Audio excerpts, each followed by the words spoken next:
নবী সাল্লাল্লাহু আলাইহি ওয়াসাল্লাম বলেছেন কিয়ামতের আগে শেষ জামানায় 30 জন ভণ্ড নবীর আগমন ঘটবে। কতজন? তার মধ্যে 4 জন হবে মহিলা। 4 জন কি হবে? মহিলা। 30 জন ভণ্ড নবীর আগমন ঘটবে কিয়ামতের আগে আগে। একজন তো আমাদের কন্টিনেন্টেও আছে। আছে না? নাম বলবো? নাম বলতে আমার ঘৃণা লাগে, এই জন্য নাম বলি না। মুহাম্মদ সাল্লাল্লাহু আলাইহি ওয়াসাল্লামের পরে কেউ যদি নবুয়ত দাবি করে এবং কেউ যদি তাদেরকে অনুসরণ করে এবং এই ধর্মে কাউকে দীক্ষিত করায়, কোনো সন্দেহ নাই এ ব্যক্তি সুস্পষ্ট কাফের। যদি মুসলিমদের হাতে পলিটিক্যাল পাওয়ার থাকতো, এদের বিরুদ্ধে যুদ্ধ ঘোষণা করতে হতো। কিন্তু আফসোস, এখন আমাদের হাতে সেসব ক্ষমতা নাই। যাদের হাতে আছে তারা এই বিষয়গুলো খুব একটা বোঝে না, কারণ ধর্ম আর রাজনীতি তা আলাদা করে ফেলেছে। ধর্ম একদিকে, পলিটিক্স আরেক দিকে। আপনি পলিটিক্যাল লাইফে পলিটিক্স করবেন আর ধর্মীয় লাইফে আপনি ধার্মিক থাকবেন। এটা আমাদের এখন নতুন একটা তত্ত্ব। চলতে থাক, দেখা যাক কতদিন পর্যন্ত এগুলো চলতে পারে। আল্লাহ রাব্বুল আলামিন ওয়াদা করেছেন যে একজন নবী আসবেন, অচিরেই একজন নবী আসবেন 2 জন ফেরেশতার কাঁধে ভর দিয়ে। সিরিয়ার দামেস্কে সাদা মসজিদের মিনারের উপরে তার চুল দিয়ে টপ টপ করে পানি পড়তে থাকবে। তার গায়ে একটু হলুদ রঙের জামা থাকবে, চুলগুলো থাকবে ব্রাউন কালারের, সিল্কি চুল, ব্রাউন কালারের। তিনি হচ্ছেন নবী ঈসা আলাইহিস সালাম। মারিয়াম আলাইহিস সালামের তারা তাকে ক্রুশবিদ্ধ করে নাই, বাল রাফআহুল্লাহু ইলাইহি, বরং আল্লাহ তাকে তার কাছে তুলে নিয়েছেন। সুবহানাল্লাহ। এবং তিনি তাকে পাঠাবেন কি জন্যে? কারণ শেষ জামানায় ঈসা ইবনে মারিয়াম এই জেরুজালেম থেকে সারা বিশ্বকে শাসন করবেন এই কারণে।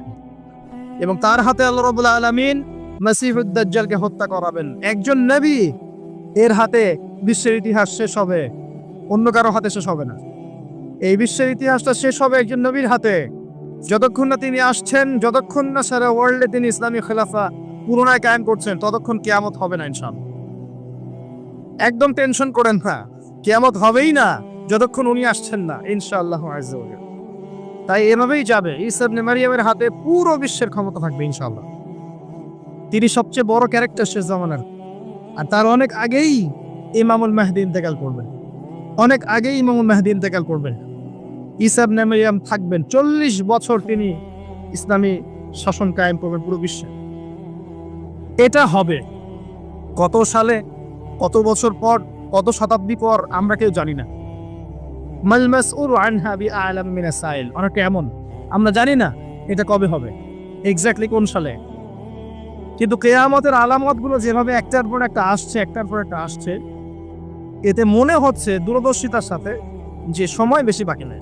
একদিন নবী করিম সাল্লাল্লাহু আলাইহি ওয়াসাল্লাম, যখন নবীর নাম আসবে দরুদ পড়বো, আমরা সবাই বলবো সাল্লাল্লাহু আলাইহি ওয়াসাল্লাম। নবী সাল্লাল্লাহু আলাইহি ওয়াসাল্লাম মসজিদের মধ্যে বসে আছেন। তার ইন্তেকালের অল্প কয়েকদিন আগের ঘটনা এটা, হতে পারে 50 দিন বা 60 দিন বা 80 দিন। নবী করিম সাল্লাল্লাহু আলাইহি ওয়াসাল্লাম মসজিদে বসে আছেন, সাহাবায়ে কেরাম রাদিয়াল্লাহু আনহুম তার চারপাশে আছেন। এমন সময় একজন ব্যক্তি মসজিদে প্রবেশ করলো, যে ব্যক্তির গায়ে ছিল ধবধবে সাদা জামা, পরিষ্কার পরিচ্ছন্ন ধবধবে সাদা একটা জামা। দেখেন মসজিদে আসার আদব, আমরা মসজিদে যাই সবচেয়ে নোংরা জামাটা পরে যাই। দেখবেন একটা ছেঁড়া লুঙ্গি, ছেঁড়া গেঞ্জি, ছেঁড়া পাঞ্জাবি, মসজিদে চলে গেলাম। এই ব্যক্তি মসজিদে আসছেন, তার সবচেয়ে সেরা কাপড়টা পরে আসছেন, ধবধবে সাদা জামা পরে আসছেন। আর সাদা পোশাক পরা কিন্তু সুন্নত, এটা জানেন তো? সাদা পোশাক পরা সুন্নত।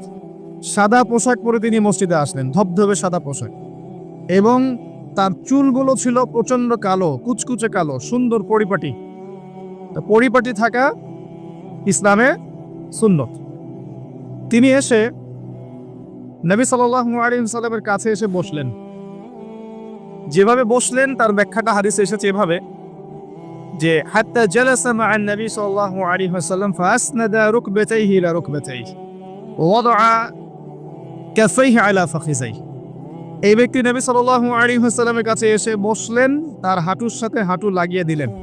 আমরা তাশাহুদে যেমন করে বসি, আত-তাহিয়াতু লিল্লাহি ওয়াস সালাওয়াতু ওয়াত তাইয়্যিবাত, এই সময় আমরা যেমন করে বসি, এই ব্যক্তি এভাবে বসলেন, নবীর কাছে এসে বসলেন, হাঁটুর সাথে হাঁটু লাগিয়ে বসলেন, বসে তার দুই হাত আল্লাহ রসুলের এই যে পা উরু এর উপরে রাখলেন।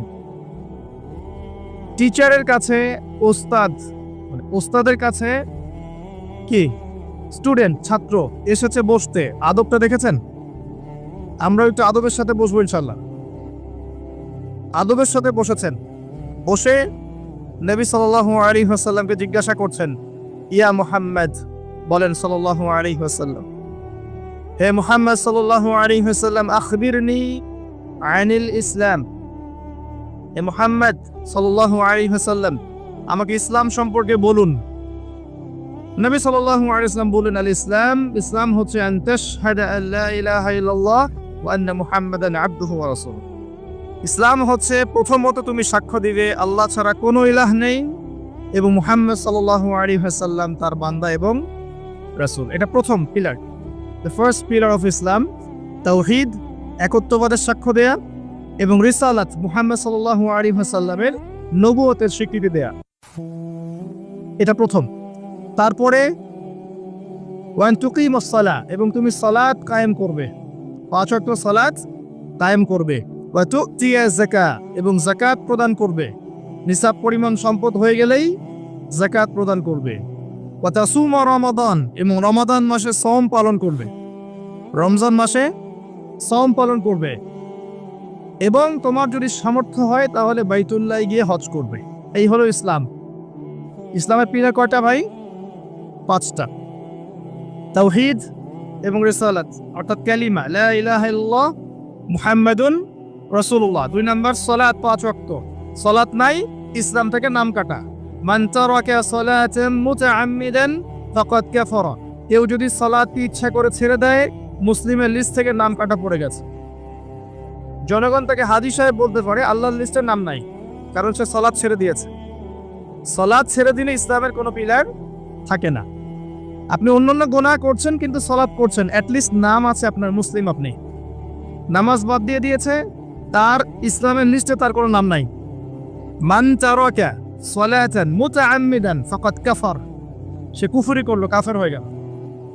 বাইনার রাজুলি ওয়া বাইনাশ শিরকি ওয়াল কুফরি তারকুস সালাহ, একজন আল্লাহর বান্দা আর একজন কাফের মুশরিকের মাঝে পার্থক্য হচ্ছে নামাজ। ঠিক আছে ভাই, সালাত নাই, ইসলাম নাই। আচ্ছা, তারপরে বলেছেন যাকাত, তোমার নিসাব পরিমাণ সম্পদ হয়ে গেলে যাকাত প্রদান করবে। আপনার নিসাব পরিমাণ সম্পদ হয়ে গেলে, 1 বছর যদি সম্পদ আপনার কাছে থাকে, আপনাকে যাকাত প্রদান করতে হবে 2.5%। এটা হলো ইসলামিক অর্থনীতির মূল ভিত্তি। ইসলামিক অর্থনীতি দাঁড়িয়ে আছে যাকাতের উপরে, ব্যবসার উপরে, সাদাকার উপরে। এগুলো ইসলামিক অর্থনীতির পিলার। এর মধ্য দিয়ে টাকা পয়সা সবার হাতে হাতে ঘুরতে থাকে। কেউ চিরস্থায়ী গরিব হয় না, কেউ চিরস্থায়ী ধনীও হয় না, একটা সাম্য বজায় থাকে। আর কেউ ধনী হয়ে গেলেও তার সম্পদে গরিবের হক থাকে, যাকাত, তখন সেটা তাকে দিতে হয়। এভাবে ইসলামিক ইকোনমিক্স ঘুরতে থাকে। পক্ষান্তরে সুদের মধ্য দিয়ে এক শ্রেণীর মানুষ দিন দিন ধনী হতে থাকে, আর এক শ্রেণীর মানুষ দিন দিন গরিব হতে থাকে। এটা সুদের ফলাফল। এর ফলশ্রুতিতে বিশ্বের একটা অংশ দিন দিন ধনী হয়েছে আর বাকি অংশগুলো গরিব হয়েছে। এবং এটা আমি অনেকদিন বলেছি, মায়ের সাথে জেনার মতো অপরাধ, আল্লাহ এবং তার রাসূলের সাথে যুদ্ধের মতো অপরাধ। 36টা জেনা করলে যে পাপ হয়, 1 দিরহাম সুদ খেলে সেই পাপ হয়। যে ব্যক্তি সুদ খায়, যে দেয়, যে লিখে রাখে, যে সাক্ষী থাকে, সবাইকে নবীজি বলেছেন সমান অপরাধী। এগুলোর সাথে সম্পৃক্ত থেকে কেউ যদি আশা করে যে আমি পরকালে নবীর সুপারিশ পাবো, হাউজে কাউসারের পানি পাবো, কবরের প্রশ্নের উত্তর দিতে পারবো, ওই ব্যক্তির চাঁদে গিয়ে থাকা দরকার, পৃথিবীতে থাকার দরকার নাই। পৃথিবী বুদ্ধিভিত্তিক মানুষদের জন্য, অজ্ঞদের জন্য নয়। 3 নাম্বার যাকাত। 4 নম্বরে বলেছেন রমাদান মাসে সওম রাখবে। রমাদান আমাদের সামনে আছে, রমাদানকে নিয়ে আমি কয়েকটা লেকচার দিয়েছি এই পর্যন্ত। তো মূল কথাগুলো আবার বলছি আপনাদেরকে। রমজান মাসে সবচেয়ে বেশি সময় দিবেন আল কোরআনকে। পারবেন ইনশাআল্লাহ? কোরআন খতম করবেন রমজান মাসে, কোরআন তিলাওয়াত করবেন বেশি বেশি, অর্থটা বোঝার চেষ্টা করবেন। যারা হাফেজ আছেন তারা এটাকে চর্চা করবেন, হিফজটা চর্চা করবেন। রমাদান মাসে কোরআন শেখাবেন, শিখবেন। রমজান মাসে 5 ওয়াক্ত নামাজ জামাতে পড়ার চেষ্টা করবেন, যাকাতগুলো দিয়ে দেওয়ার চেষ্টা করবেন। কম খাওয়ার অভ্যাস করবেন, কম খাওয়ার অভ্যাস করবেন। বেশি বেশি বাজার ঘাটে যাবেন না, আল্লাহর জিকিরে তাসবিহ তাহলিলে আল্লাহর কাছে দোয়া ইস্তেগফারে সময় কাটাবেন।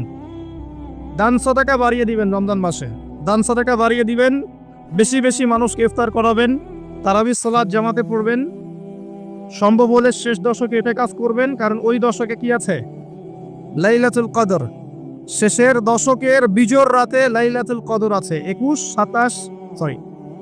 23, 25, 27, 29 এর মধ্যে একটা রাত হচ্ছে লাইলাতুল কদর। আপনি এক রাত জাগবেন, হাজার হাজার মাস ইবাদত করেন নাকি পেয়ে যাবেন ইনশাআল্লাহ। এই সুযোগ পাওয়া যাবে সব সময়। আল্লাহ পাক কবুল করুন, আমিন। রমজানে কাজগুলো বেশি বেশি করবেন। এরপরে বলা হয়েছে যদি সামর্থ্য থাকে তুমি হজ করবে। হজ সবার উপরে ফরজ নয়, যাদের সামর্থ্য আছে তার উপরে হজ করা ফরজ। আমাকে বলা হয়নি যে টাকা পয়সা ধার করে হজ করতে, বলা হয়েছে? বলা হয়নি। হজের সামর্থ্য হলে আপনি হজ করবেন, আর হজ করবেন আল্লাহর তাওহীদ শেখার জন্য, আলহাজ টাইটেল পাওয়ার জন্য নয়। একটা আলহাজ টাইটেল পেয়ে যাবো আর মানুষের ঘরে ঘরে গিয়ে বলবো আমি হাজী সাহেব, আমাকে মনোনীত করেন, এই জন্য হজ করবেন না। হজ করবেন আল্লাহর সন্তুষ্টির জন্য, ইব্রাহিম আলাইহিস সালামের সুন্নাহ তরিকা শেখার জন্য। ওই যে কাবা ঘর কার সুন্নতের সাথে জড়িত? ইব্রাহিম আলাইহিস সালাম। ওই যে কুরবানি করছি আমরা কার সুন্নতের সাথে জড়িত? ইব্রাহিম এবং ইসমাইল আলাইহিস সালাম। সাফা মারওয়া সাই করছেন কার সুন্নত? তার স্ত্রী ইসমাইল এবং হাজরা আলাইহিস সালাম। সবকিছু দেখবেন তাদের সাথে সম্পৃক্ত। শয়তানকে পাথর মারা কার সুন্নাহ? ওই যে ইব্রাহিম আলাইহিস সালাম। ইব্রাহিমই তাওহীদের একত্ববাদের চেতনা শিখতে হয় হজে গিয়ে। এটা আইওয়াশ করার নাম নয়, আলহাজ টাইটেল নেওয়ার জন্য নয়। আল্লাহ পাক বোঝার তৌফিক দান করুন। মানুষের আমলের মধ্যে যদি রিয়া থাকে, রিয়া, এই আমলগুলোকে আল্লাহ পাক ধুলো বানিয়ে উড়িয়ে দিবেন। আর রিয়া কি জিনিস? মানুষকে দেখানোর জন্য মানুষ আমল করা, মানুষ জানুক যে আমি অনেক বড় আলেম, অনেক বড় দায়ী, অনেক বড় বক্তা, অনেক বড় মুফাসসির, অনেক বড় হাফেজ, অনেক বড় বুজুর্গ, মানুষ আমাকে এটা মনে করুক। অন্যকে দেখানোর জন্য আমল করার সাথে সাথেই আপনার আমল নষ্ট হয়ে যাবে। আর এটা এত সূক্ষ্ম যেটা সম্পর্কে নবী সাল্লাল্লাহু আলাইহি ওয়াসাল্লাম বলেছেন, অন্ধকার রাতে কালো পাথরের উপরে কালো পিঁপড়া যদি হেঁটে যায়, বোঝার চেষ্টা করেন, অন্ধকার রাতে কালো একটা পাথর, এর উপর কালো পিঁপড়া হেঁটে যাচ্ছে, বোঝা যাবে? তার শব্দ কি দেখা যাবে, শোনা যাবে? রিয়াতে এমন সূক্ষ্ম, বোঝা যায় না। যদি এটা মনের মধ্যে চলে আসে, এই দোয়াটা পড়তে পারেন, আল্লাহুম্মা ইন্নী আউযু বিকা আন উশরিকা বিকা ওয়া আনা আ'লাম ওয়া আস্তাগফিরুকা লিমা লা আ'লাম। ইনশাআল্লাহ আল্লাহ পাক মাফ করে দিবেন। অর্থ হচ্ছে, আল্লাহ আমি তোমার সাথে জানা এবং অজানা শিরক থেকে তোমার কাছে ক্ষমা চাচ্ছি। আমি জেনে যে শিরকগুলো করেছি এ থেকেও ক্ষমা চাচ্ছি, যেটা না জেনে করেছি, এই যে গোপন শিরক রিয়া করেছি, এ থেকেও মাফ চাচ্ছি। আল্লাহ পাক ইনশাআল্লাহ মাফ করে দিবেন। এই পাঁচটা হচ্ছে ইসলামের পিলার। আর ইসলাম একমাত্র দিন যেটা আল্লাহর কাছে কবুলিয়ত পেয়েছে। অন্য কোনো দিন কি আল্লাহর কাছে গ্রহণযোগ্য? এর উত্তর কে দিবে? আল্লাহই দেখ। আল্লাহ পাকের কাছে শোনেন। আল্লাহ পাক সূরা আলে ইমরানের মধ্যে বলেছেন, ইন্নাদ দীনা ইনদাল্লাহিল ইসলাম। ইন্নাদ দীনা ইনদাল্লাহিল ইসলাম। আল্লাহর কাছে একমাত্র গ্রহণযোগ্য দিনের নাম কি? ইসলাম। দিন মানে কি? দিন মানে কি ধর্ম, না দিন মানে একটা জীবন ব্যবস্থা? ইসলাম কি একটা শুধু ধর্মের নাম? না, ইসলামে প্রত্যেকটা বিষয়ের সমাধান আছে। কোনটা? ধর্মের সমাধান ইসলামে নাই? কিভাবে আমল করতে হবে ইসলামে নাই? কিভাবে তাওহীদ পালন করতে হবে নাই? কেমন করে সুন্নত স্টাইলে জীবনযাপন করবো নাই? কেমন করে ব্যবসা করবো আছে না নাই? কেমন করে চাকরি বাকরি করবো আছে না নাই? কেমন করে সমাজ চালাবো ইসলামে আছে না নাই? কেমন করে বিশ্ব চালাবো ইসলামে আছে না নাই? কেমন করে অর্থনীতি চালাবো আছে না নাই? কি নাই ইসলামে? কি নাই ইসলামে? মিশকাতুল মাসাবিহ একটা বই আছে না হাদিসের? এই বইয়ের মধ্যে একটা অধ্যায় আছে, দেখবেন, মাথার চুল আঁচড়ানোর অধ্যায়। কি অধ্যায়? মাথার চুল কিভাবে আঁচড়াতে হয় এটাও ইসলাম শিখিয়ে দিয়েছে। সুবহানাল্লাহ। অধ্যায় দেখবেন হায়েজ নিফাস অধ্যায়। হায়েজ নিফাস তো বোঝেন। হায়েজ নিফাসের মতো বিষয়ে অধ্যায় রচনা করা হয়েছে এবং এখানে হেদায়েত দেওয়া হয়েছে। অধ্যায় আছে বাথরুম যাওয়া অধ্যায়, মানে ইস্তেঞ্জা করা অধ্যায়। কিভাবে আপনি ইস্তেঞ্জা করবেন, কিভাবে পেশাব পায়খানা করবেন, ইসলামে দেয়া আছে। অধ্যায় আছে খাবার খাওয়া অধ্যায়, কিভাবে আপনি খাবার খাবেন, কতটুকু খাবেন, খাওয়ার আগে কি বলবেন, পরে কি বলবেন, লেখা আছে। কি নাই, আপনার বাথরুম থেকে শুরু করে রাষ্ট্র বিশ্ব পর্যন্ত, রাষ্ট্র তো অনেক দূরের কথা, বিশ্ব পর্যন্ত ইসলাম এখানে আছে। বিশ্বে কিভাবে অন্য দেশের সাথে আমাদের মেলামেশা করতে হবে সেটাও বলা আছে। বিশ্বাস হয় না? আল্লাহ সূরা মাইদায় বলেছেন 51 নম্বর আয়াতে, ইয়া আইয়ুহাল্লাযীনা আমানু হে মুমিনগণ, লা তাত্তাখিযুল ইয়াহুদা ওয়ান নাসারা আউলিয়া, ইহুদি এবং নাসারাদেরকে বন্ধু রূপে গ্রহণ করো না, আউলিয়া রূপে গ্রহণ করো না। এটা ওয়ার্ল্ড অ্যাফেয়ার্স না? বুঝেন কথা? বা'দুহুম আউলিয়া ও বা'দ, এরা একে অপরের বন্ধু। বিশ্বের মধ্যে একটা শক্তি আছে না একে অপরের বন্ধু, ইহুদি খ্রিস্টানদের, যারা প্যালেস্টাইন দখল করে আছে, এদেরকে জায়নিস্ট বলা হয়। আল্লাহ পাক এদের সাথে বন্ধুত্ব করতে নিষেধ করেছেন। তাহলে কোরআনের মধ্যে ভূরাজনৈতিক বিষয় নাই? কি নাই? সব আছে। একজন মানুষ বিশ্বাস করে কোরআনের সব আছে, হাদিসের সব আছে, ইসলামের সব আছে, কিন্তু আমল করতে গিয়ে পারে না। এই ব্যক্তিকে আল্লাহ পাক মাফ করতে পারেন না? পারেন ইনশাআল্লাহ। আরেকজন ব্যক্তির বিশ্বাসই হয় না যে ইসলামে সব আছে, সে মনে করে ইসলামে এই যুগে চলে না ওই যুগে চলতো, সে মনে করে যে ইসলামে কোরআনে সবকিছু নাই, আংশিক বিষয় আছে, এগুলো আমরা ডিল করবো। ভূরাজনৈতিক প্রেক্ষাপট, অর্থনীতি, সামাজিক নীতি, পলিটিক্স, এগুলো আমরা ডিল করব। ইসলাম হচ্ছে তসবিহ, তাহলিল, জিকির, আজগারের নাম। কিছু মানুষ এমনটাও মনে করে, আছে না? এদের জন্য জাহান্নামের আগুন ছাড়া কোনো জায়গা নাই, কোশ্চিন কালেও না। একজন ব্যক্তির আকীদা যদি ঠিক না হয়, তার আমল কোনো কাজে দিবে না। আর একজন ব্যক্তির আকীদা ঠিক আছে, ইসলামে সব আছে, কোরআনের সব আছে, হাদিসে সব আছে, আমি মানতে পারি না, আমি দুনিয়ার কারণে হোক, অন্যান্য চাপের কারণেই হোক, আমার বিভিন্ন স্বার্থের কারণে হোক, আমি মানতে পারছি না, কিন্তু আমি বিশ্বাস করি সব ইসলামে আছে, একে আল্লাহ পাক মাফ করতে পারেন, পারেন না? ইনশাআল্লাহ পারেন। অতএব আকীদা পরিষ্কার করেন। আল্লাহ বলছেন ইন্না দীনা ইনদাল্লাহিল ইসলাম, একমাত্র দিন আল্লাহর কাছে গ্রহণযোগ্য সেটা হলো ইসলাম। কথা বলেন, ইসলাম। অর্থ কি? আত্মসমর্পণ। ইয ক্বালা লাহু রাব্বুহু আসলিম, যখনই তার রব তাকে বলেছেন আত্মসমর্পণ করো, ক্বালা আসলামতু লিরাব্বিল আলামিন, তিনি বলেছেন আমি জগৎ সমূহের প্রতিপালকের নিকটে আত্মসমর্পণ করলাম। এই ব্যক্তিকে ইব্রাহিম আলাইহিস সালাম, যখনই আল্লাহ বলেছেন আত্মসমর্পণ করো, তিনি বলেছেন আত্মসমর্পণ করলাম। তিনি তো আমাদের নাম রেখেছেন মুসলিম, তাই না? ওয়া সাম্মাকুমুল মুসলিমিন। আল্লাহ বলছেন সন্তানকে আর তার মাকে রেখে আসো কাবা ঘরের পাশে, মরুভূমিতে, জনমানবশূন্য জায়গায়। তিনি বলছেন না যে আল্লাহ এর পিছনে যুক্তি কি, ওকে রেখে আসবো, এর পিছনে দর্শন কি, এর পিছনে বৈজ্ঞানিক ব্যাখ্যা কি? জিজ্ঞাসা করেছেন? ইব্রাহিম আলাইহিস সালাম জিজ্ঞাসা করেছেন, রেখে এসেছেন। একবার আল্লাহ পাক বলেছেন সন্তানকে জবাই করে দাও, ইব্রাহিম আলাইহিস সালাম বলেছেন কি জন্য জবাই করবো আল্লাহ, বাচ্চা মানুষ, এর পিছনে যুক্তি কি আল্লাহ, এর পিছনে দর্শন কি, বৈজ্ঞানিক ব্যাখ্যা কি? জিজ্ঞাসা করেছেন? যখন আল্লাহ যে আদেশ করেছেন আসলামতু লিরাব্বিল আলামিন, আমি আত্মসমর্পণ করলাম, সারেন্ডার, এর নাম ইসলাম। প্রত্যেকটা বিষয়ের পিছনে যুক্তি থাকবে, দর্শন থাকবে, বিজ্ঞান থাকবে, কিন্তু এগুলোর সীমাবদ্ধতা আছে, আল্লাহর জ্ঞানের কোনো সীমাবদ্ধতা নাই। কথা কি বুঝতে পারছেন? একটু কথা ধরতে হবে। ইসলাম আত্মসমর্পণের নাম, আত্মসমর্পণের মধ্য দিয়ে শান্তি অর্জন করা। একজন ব্যক্তি যদি আত্মসমর্পণ না করে শান্তি পাবে? শান্তি পাবে না, ওর ভিতরটা অস্থির হয়ে থাকবে। যখন সে আল্লাহর প্রতি পূর্ণ বিশ্বাসী হবে যে আল্লাহ পাকের প্রতিটা বিধানই আমার কল্যাণের জন্য, তখন দেখবেন মনে শান্তি চলে এসেছে।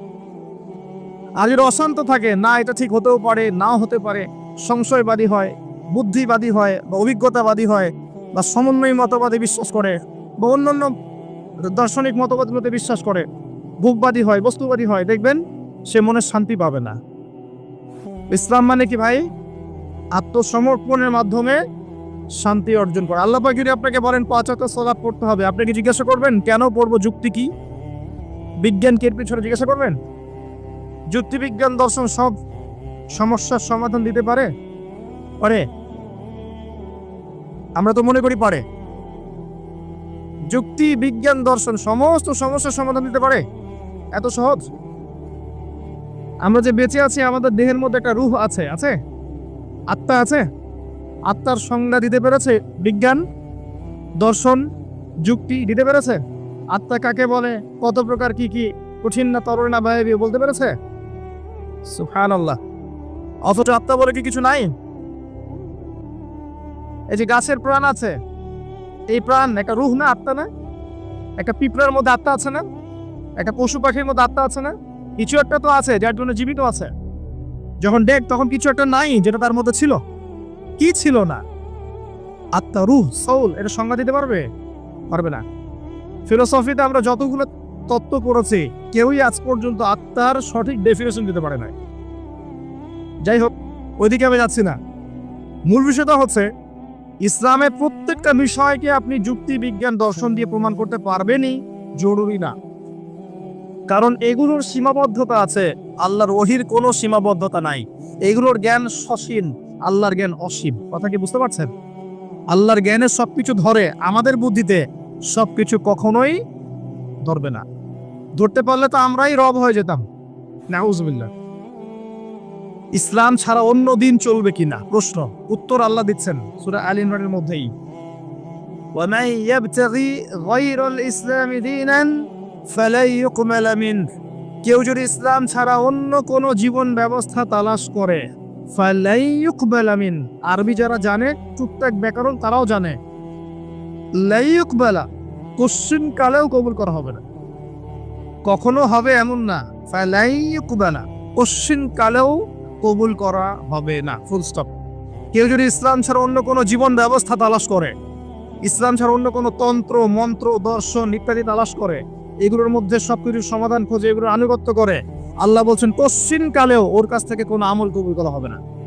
ওয়া হুয়া ফিল আখিরাতি মিনাল খাসিরিন, এবং পরকালে সে ব্যক্তি খাসিরিন, ক্ষতিগ্রস্তদের অন্তর্ভুক্ত হবে ইনশাআল্লাহ তাআলা। বেস কি ইসলামের? ভিত্তি কি? কোরআন এবং হাদিস। যদি কেউ বলে আমি কোরআন মানি, হাদিস মানি না, সুস্পষ্ট কাফের। কেউ যদি বলে আমি কোরআন মানি, নবীর হাদিস মানি না, সুস্পষ্ট কাফের, কোনো সন্দেহ নাই। সন্দেহ আছে? কোরআন এবং হাদিস এই দুটো পিলারের উপরে দাঁড়িয়ে আছে ইসলাম। ইজমা কিয়াস আছে, কিন্তু মূল থিম হচ্ছে কোরআন এবং হাদিস, এর উপর দাঁড়িয়ে আছে ইসলাম। এটাই একমাত্র দিন আল্লাহর কাছে যেখানে সমস্ত বিষয়ের সমাধান আছে। এর বাইরে অন্য কোনো দিন কেউ যদি খোঁজে, কোশ্চিনকালেও কবুল করা হবে না। এবং আরো একটা শর্ত আছে, কোরআন এবং হাদিস যেভাবে নবীজি বুঝেছেন, তার সাহাবীরা বুঝেছে, ওইভাবেই বুঝতে হবে, নতুন কোনো বুঝ চলবে না। কথা কি বুঝতে পারেন নাই? কোরআন এবং হাদিসের কিছু ব্যাখ্যা আছে না, এই ব্যাখ্যাগুলো নিজে মন করা করব না নবীর ব্যাখ্যা নিব? একটা আয়াত আছে কোরআনের মধ্যে, তোমরা সেহরি করো, পানাহার করো, যতক্ষণ না সাদা সুতা কালো সুতা থেকে আলাদা করা যায়। এখন কি আপনি রাতের বেলা সুতা নিয়ে বসে থাকবেন আর খাওয়া দাওয়া করবেন? কি করবেন? সাদা সুতা কালো সুতা পার্থক্য না করা পর্যন্ত কি খাওয়া দাওয়া করবেন? কি বুঝিয়েছেন আল্লাহ পাক এখানে? এই ব্যাখ্যাটা কে দিবে? আমি দিব না নবী দিবেন? একজন সাহাবী সুতা নিয়ে বসে আছেন, খাওয়া দাওয়া করছেন, এদিকে সুবহে সাদিক পার হয়ে গেছে। নবীজি পরে ডেকে বুঝালেন আসলে এর ব্যাখ্যা এটা নয়। এখানে আল্লাহ পাক রাতের অন্ধকার আর সুবহে সাদিক বুঝিয়েছেন, সাদা সুতা কালো সুতা। কে ব্যাখ্যা করলেন? নিজে স্বয়ং নবী সাল্লাল্লাহু আলাইহি ওয়াসাল্লাম। আরবি জানার পরেও, আরবি জাতীয়তাবাদে থাকার পরেও, আরবি ভাষা বোঝার পরেও সাহাবী ব্যাখ্যা করতে পারলেন না। আর এত সহজ, আপনি অনুবাদ করে ইসলামের ব্যাখ্যা করে দেন। অনুবাদ করেই, তাফসির পড়ে, কোরআন হাদিস নতুন নতুন মন করা ব্যাখ্যা করা শুরু করলেন। কোরআন এবং হাদিসের ওই ব্যাখ্যাই নিতে হবে যে ব্যাখ্যা সাহাবী করেছেন অথবা নবী সাল্লাল্লাহু আলাইহি ওয়াসাল্লাম করেছেন, প্রমাণিত। তাদের থেকে আসতে হবে। নিজের মন করা কোনো ব্যাখ্যা চলবে না, তবে ইস্তেহাদ চলবে। কি চলবে? ইস্তেহাদ মানে একটা মাসআলা দেয়া আছে, এই মাসআলার আলোকে আপনি অন্যান্য মাসআলা বের করতে পারবেন। যেমন আল্লাহ পাক বলেছেন মাদক খেও না, মাদক খেও না, এটা হারাম, ছেড়ে দাও। আচ্ছা, এখন এখানে তো কোরআনে তো সিগারেট শব্দ নাই, এখানে তো ইয়াবা শব্দ নাই, এখানে তো এই যে ফেন্সিডিল শব্দ নাই, গাঁজা শব্দ নাই, আফিম নাই, যেগুলো আপনাদের এখানে চাষ হয়, তাই না? তামাক নাই, এগুলো নাই। তো কোরআনে যেহেতু নাই, তাহলে খাওয়া যাবে। ব্যাপারটা কেমন?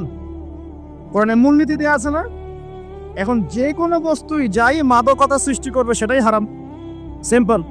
এই যে ইস্তেহাদ করলেন আপনি, এটার অপশন আছে, এর দরজা খোলা আছে, কিন্তু নতুন মন করা ব্যাখ্যা চলবে না। অন্যান্য সমস্ত ধর্মের ভালো ভালো জিনিসগুলোকে নিয়ে নতুন একটা ধর্ম চালু করলেন আর সবাইকে ওইদিকে ডাকছেন, এইসব তন্ত্রমন্ত্রে ইসলাম বিশ্বাস করেন।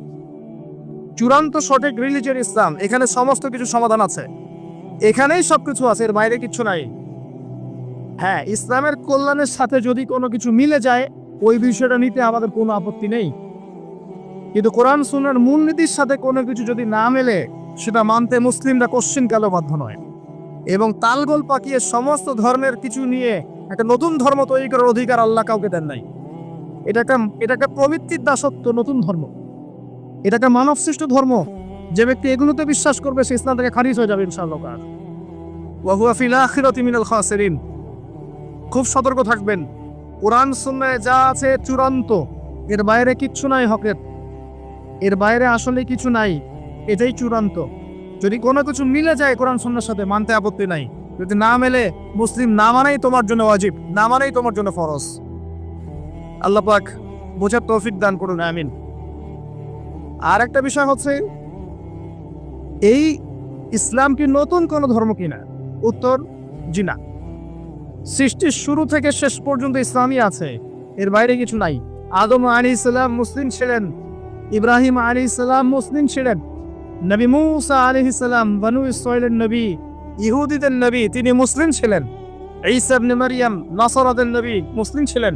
মুহাম্মদ সাল্লাল্লাহু আলাইহি সাল্লাম মুসলিম ছিলেন। যত নবী রাসূল এসেছেন সবাই একটা ধর্ম নিয়ে এসেছেন, এর বাইরে কোনো ধর্ম নিয়ে আসেন নাই। কিন্তু এক একটা রিলিজিয়ন ছিল এক একটা অঞ্চলের জন্য, একটা সম্প্রদায়ের জন্য, নির্দিষ্ট সময়ের জন্য, স্থান এবং কালের জন্য। কিন্তু কোরআন এবং সুন্নাহ সমস্ত মানব জাতির জন্য। সুবহানাল্লাহ। এই কোরআন এবং সুন্নাহ শুধু মুসলিমদের সম্পত্তি নয়, এটা সমস্ত মানব জাতির সম্পত্তি। তো এটা যদি কেউ মনে করে যে ইসলাম নতুন ধর্ম, মুহাম্মদ সাল্লাল্লাহু আলাইহি ওয়াসাল্লাম নিজে এটা প্রবর্তন করেছেন, এই ডাহা মিথ্যাবাদী। ইসলাম চির প্রাচীন, চির নতুন, চির আধুনিক। কথা কি বুঝতে পারছেন? ইসলাম নতুন কোনো ধর্ম নয়। একদম নূহ থেকে শুরু করে, আদম থেকে শুরু করে মুহাম্মদ সাল্লাল্লাহু আলাইহি ওয়াসাল্লাম পর্যন্ত সবাই একই দাওয়াত দিয়ে গেছেন, কুলু লা ইলাহা ইল্লাল্লাহ তুফলিহুন। তোমরা সবাই বলো লা ইলাহা ইল্লাল্লাহ, আল্লাহ ছাড়া কোনো ইলাহ নাই, সফল হয়ে যাবে ইনশাআল্লাহ।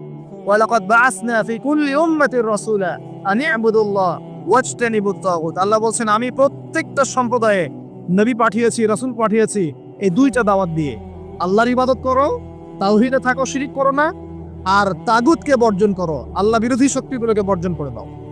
এটাই ছিল দাওয়াতের মূলনীতি। সবাই একই দাওয়াত নিয়ে এসেছে, সবাই মুসলিম ছিলেন।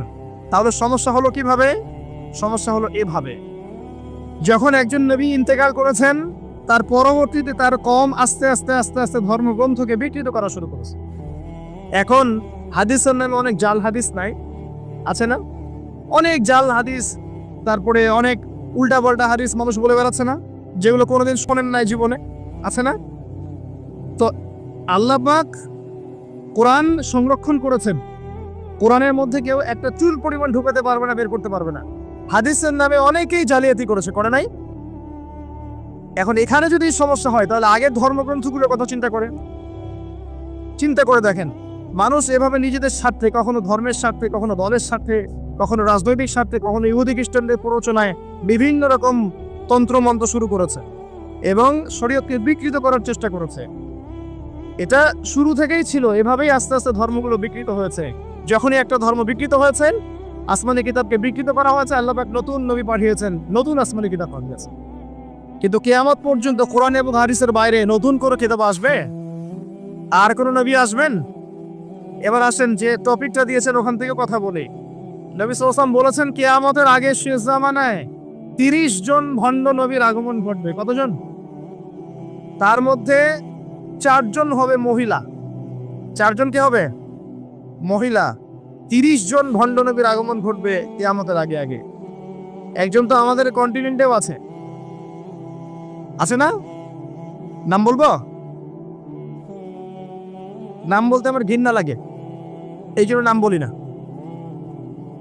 মুহাম্মদ সাল্লাল্লাহু আলাইহি ওয়াসাল্লামের পরে কেউ যদি নবুয়ত দাবি করে এবং কেউ যদি তাদেরকে অনুসরণ করে এবং এই ধর্মে কাউকে দীক্ষিত করায়, কোনো সন্দেহ নাই এ ব্যক্তি সুস্পষ্ট কাফের। যদি মুসলিমদের হাতে পলিটিক্যাল পাওয়ার থাকতো এদের বিরুদ্ধে যুদ্ধ ঘোষণা করতে হতো। আফসোস এখন আমাদের হাতে সেসব ক্ষমতা নাই। যাদের হাতে আছে তারা এই বিষয়গুলো খুব একটা বোঝে না, কারণ ধর্ম আর রাজনীতি তা আলাদা করে ফেলেছে।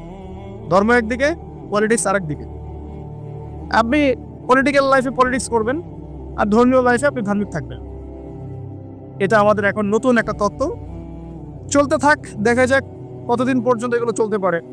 আল্লাহ রাব্বুল আলামিন ওয়াদা করেছেন যে একজন নবী আসবেন, অচিরেই একজন নবী আসবেন দুইজন ফেরেশতার কাঁধে ভর দিয়ে।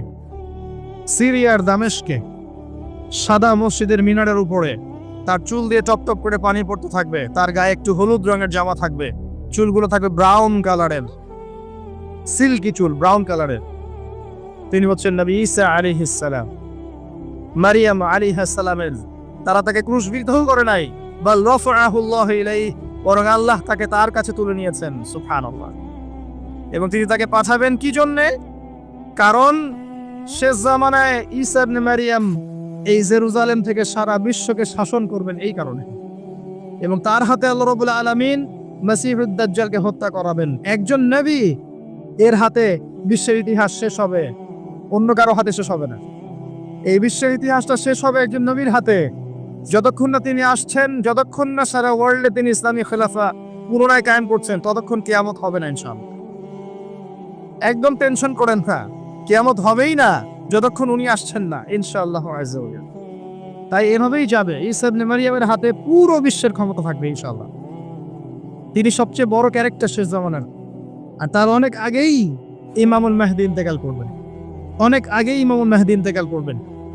ঈসা ইবনে মারিয়াম থাকবেন 40 বছর, তিনি ইসলামী শাসন কায়েম করবেন পুরো বিশ্বে।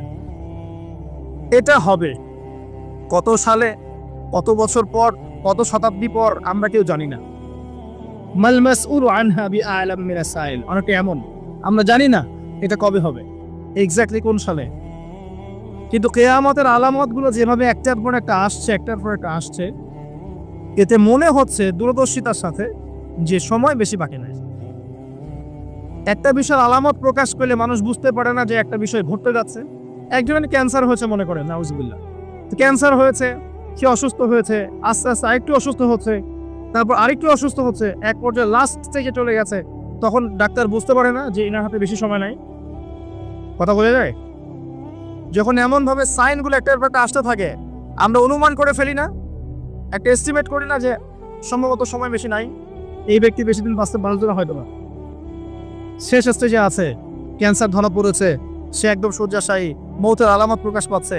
তাহলে কি আপনি বলতে পারবেন না যে তার সময়ে হয়তো বা সন্নিকটে চলে এসেছে? এটা বলা কি গায়েব জানা হলো? এটা গায়েবের খবর বলা হলো? এটা আপনার দূরদর্শিতা, এটা আপনার হিকমা, আপনার প্রজ্ঞা, আপনার দূরদর্শিতা, আপনার বাসীরা। এই বাসীরা চর্চা করা কি নাজায়েজ? আমরা হাদিসটা শেষ করি, তারপর দেখবেন নবী সাল্লাল্লাহু আলাইহি ওয়াসাল্লাম কি করেছেন। আমি বলতে চাচ্ছি, বিশ্ব এখন যে অবস্থা আছে, আস্তে আস্তে আলামতগুলো আরো বাড়বে এবং শেষটা হবে একজন নবীর হাতে, যিনি পৃথিবীকে শাসন করবেন, একজন বাদশা হিসেবে শাসন করবেন। একজন নবী হবেন এই বিশ্বের শেষ রাজনীতিবিদ। আপনি কি বলছেন? রাজনীতি এক জিনিস আর ধর্ম এক জিনিস। একজন নবী হবে এই বিশ্বের শেষ পলিটিশিয়ান, দেখে নিয়েন। তার নাম কি? নবী ঈসা ইবনে মারিয়াম। ও ওয়ার্ল্ড ব্যাংক কিছুই করতে পারবে না তাকে, ইউনাইটেড নেশনস তার কোনো ক্ষতি করতে পারবে না, ওই ন্যাটো তার কোনো ক্ষতি করতে পারবে না, ওই ইসরায়েল তার কোনো ক্ষতি করতে পারবে না, পশ্চিমা সবাই একত্রিত হয়ে ওর কোনো ক্ষতি করতে পারবে না ইনশাআল্লাহ।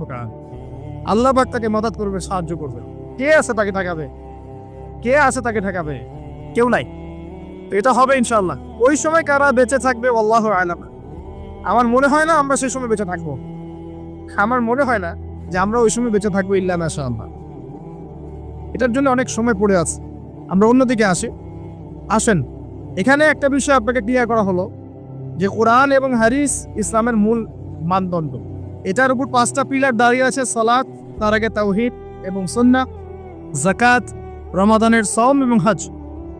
এটাকে নিয়ে একটা ইসলাম দিন, কমপ্লিট কোড অফ লাইফ, জীবনের সব ক্ষেত্রে সমাধান আছে। এর বাইরে অন্য কোনো দিন তালাশ করলে জাহান্নামে যাবে। অন্য সব ধর্ম নিয়ে একটা নতুন ধর্ম বানালে জাহান্নামে যাবে।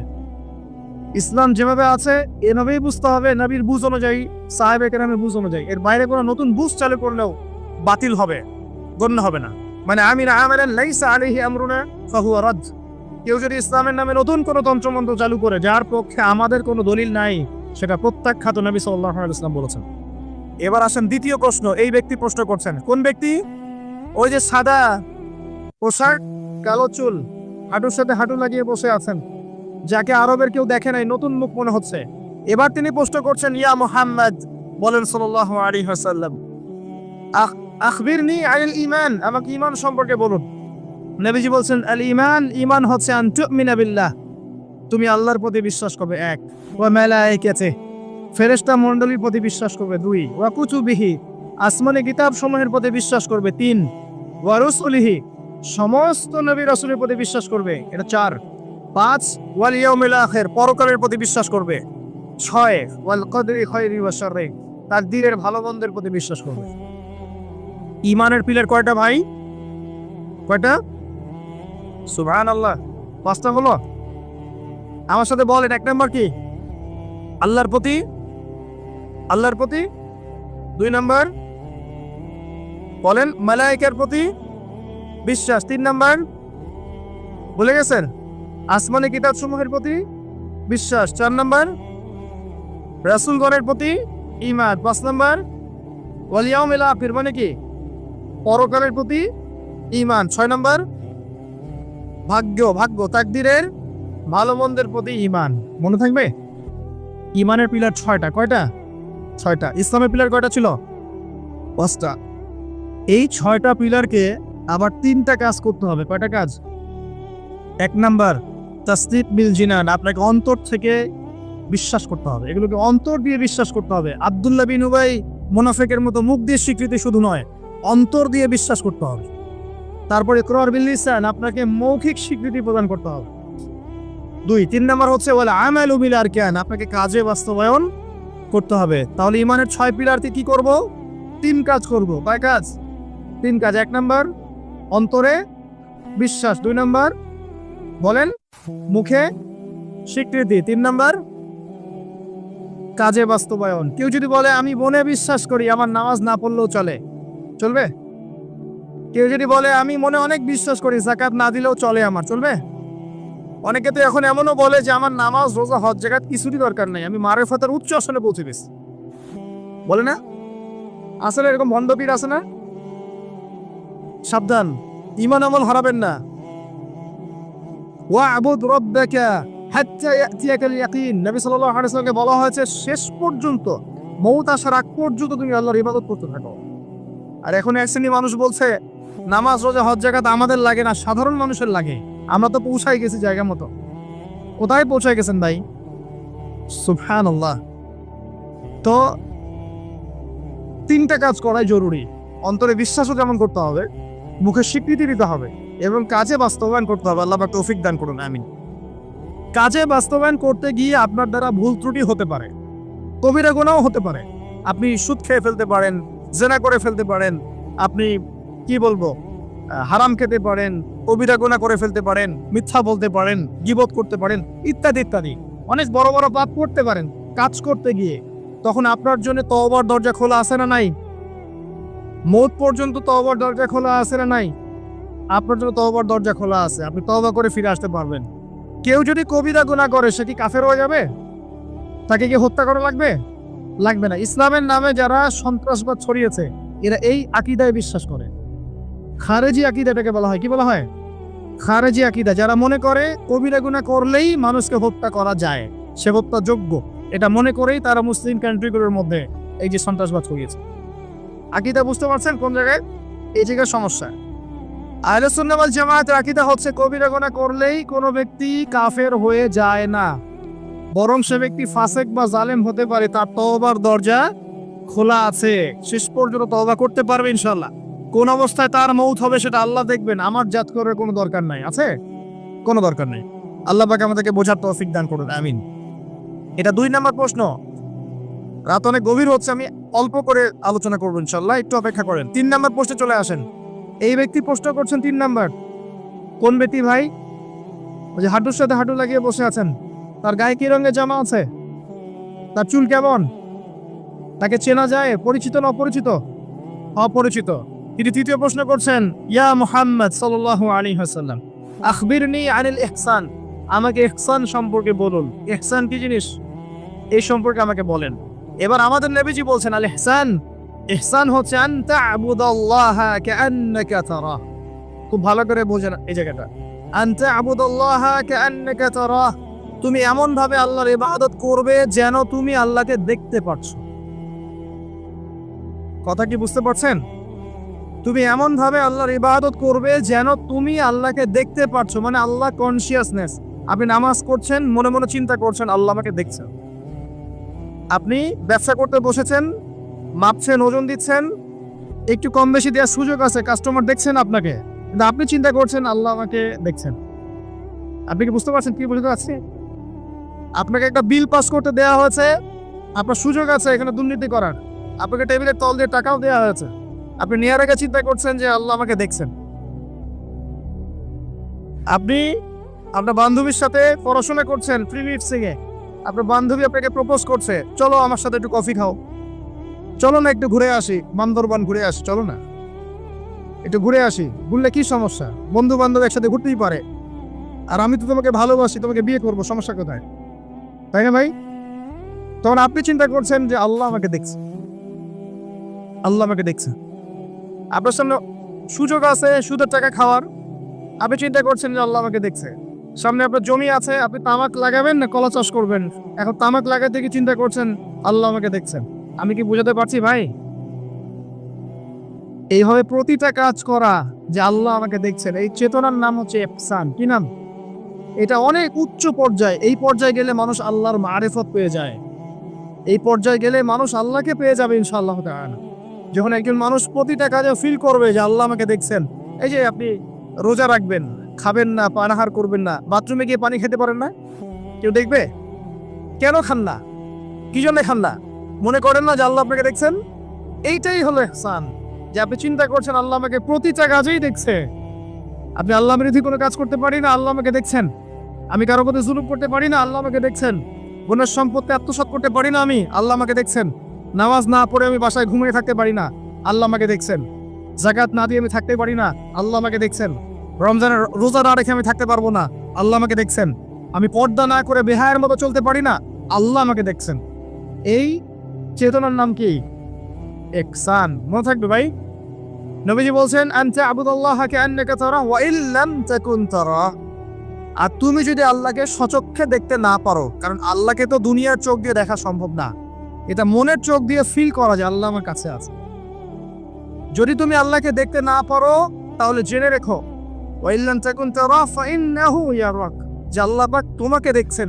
এই চেতনা লালন করো।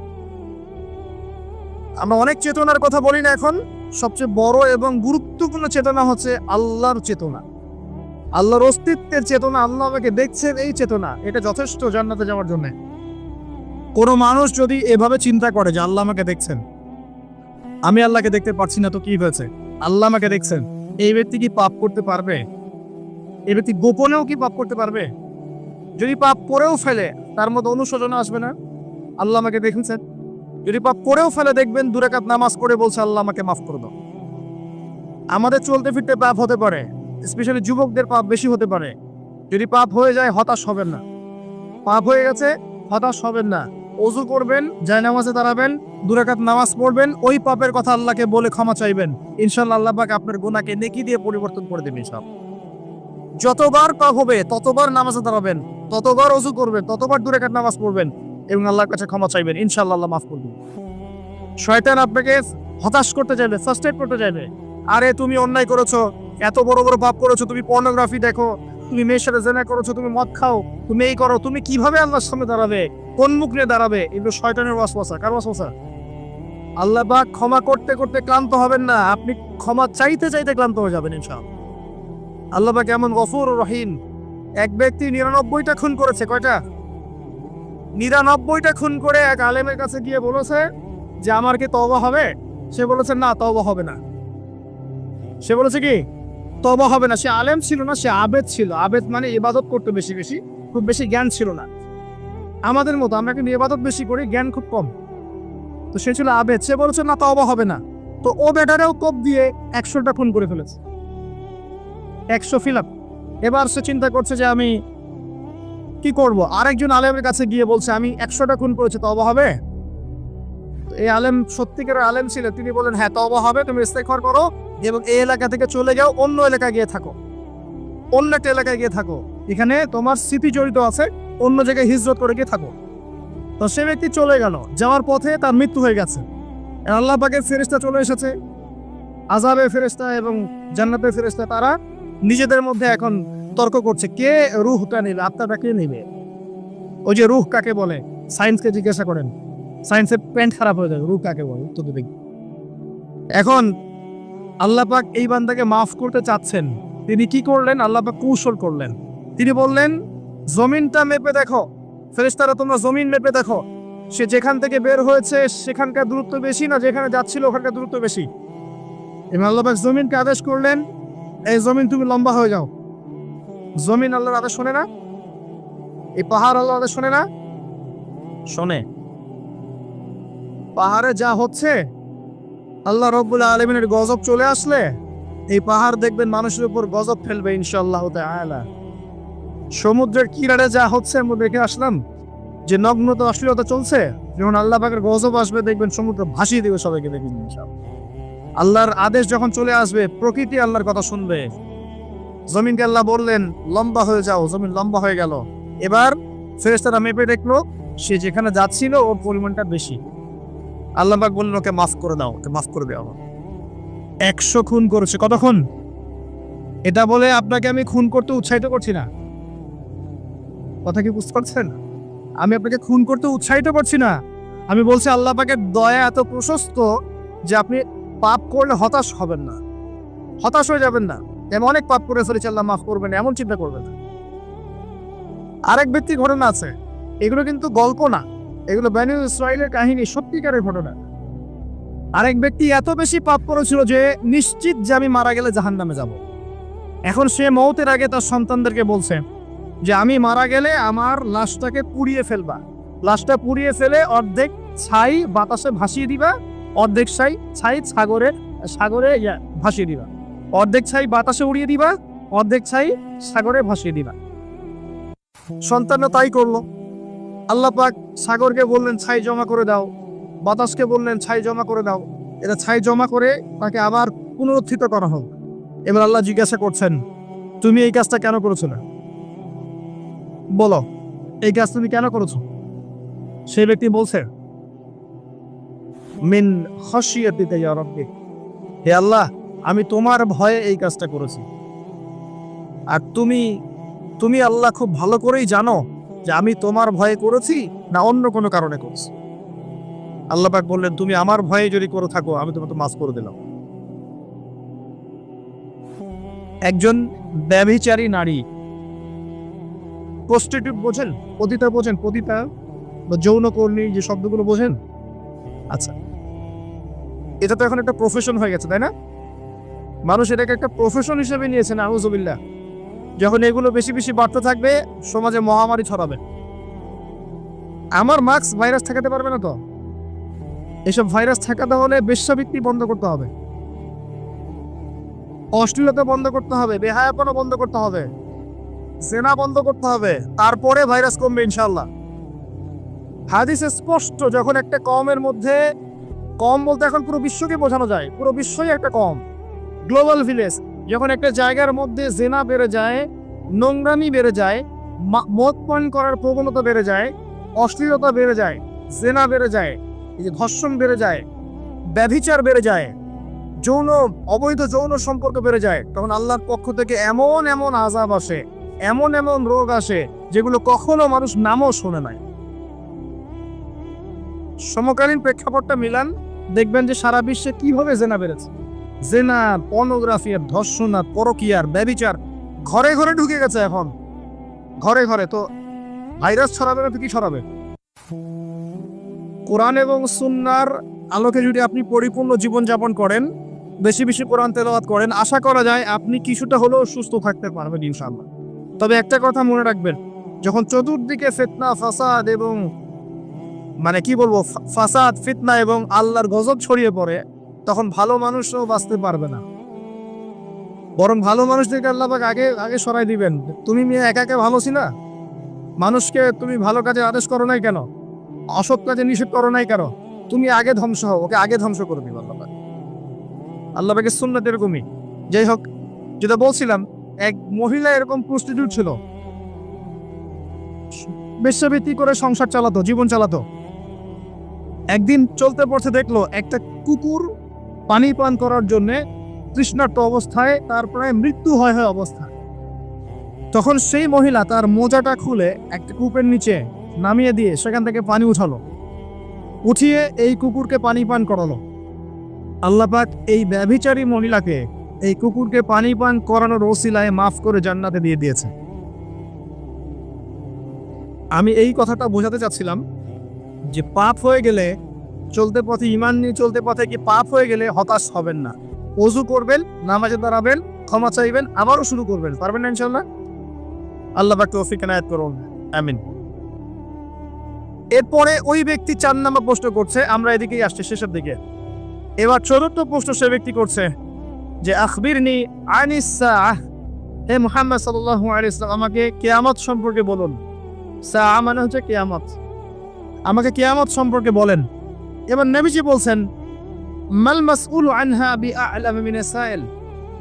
নবীজি বলছেন সাল্লাল্লাহু আলাইহি ওয়াসাল্লাম, যে প্রশ্ন আপনি করেছেন এই ব্যাপারে প্রশ্নকারী উত্তরদাতা উভয়ের জ্ঞানী সমান, কেউ কারো চেয়ে বেশি জানে না।